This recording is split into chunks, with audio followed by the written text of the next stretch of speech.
我是小贝，西餐厨师。太妃糖是小朋友们特别喜欢的小零嘴，只需动点小心思，在家也能轻松做。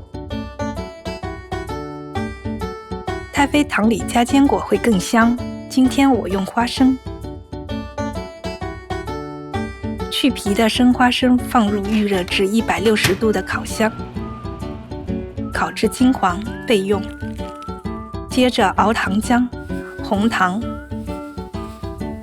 麦芽糖、白砂糖、盐、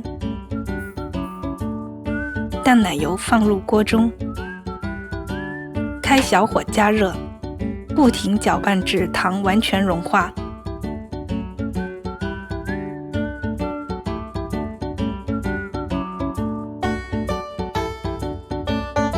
继续熬煮至变稠，这时候舀起糖浆，滴落时纹路不会快速消失，就可以关火了。然后在糖浆中加入烤好的花生，搅拌均匀，太妃糖的生胚就完成了。快速倒入铺好锡纸的模具，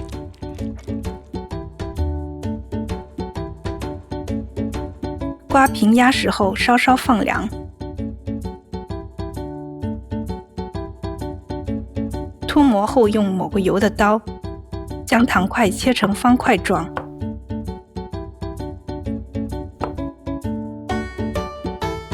香甜的太妃糖就做好。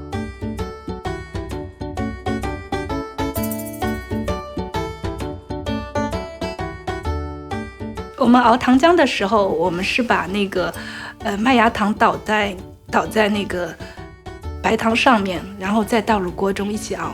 这样的话，麦芽糖就不会捏在碗上了。这也是我的一个小秘诀。我们通常的话，太妃糖都会是用玉米糖浆来做，那么我们今天用的是麦芽糖来增加一个软度。我们放红糖的话，是为了让风味更加浓郁，然后也让颜色更加好看。如果你有条件有用温度计来测温的话，那么我们可以根据温度来做成你喜欢的一个软硬度。比如说120度的话，那么你就是做出来可能是偏软一点的。如果你把糖浆熬到125度，那么做出来可能是会偏硬一点。但是你不能超过128度，如果这个温度的话，到时候你冷却之后再切的话，就很容易碎掉了。切这个糖块的话，就是说让它还是有一点点余温，这样切会比较好一点。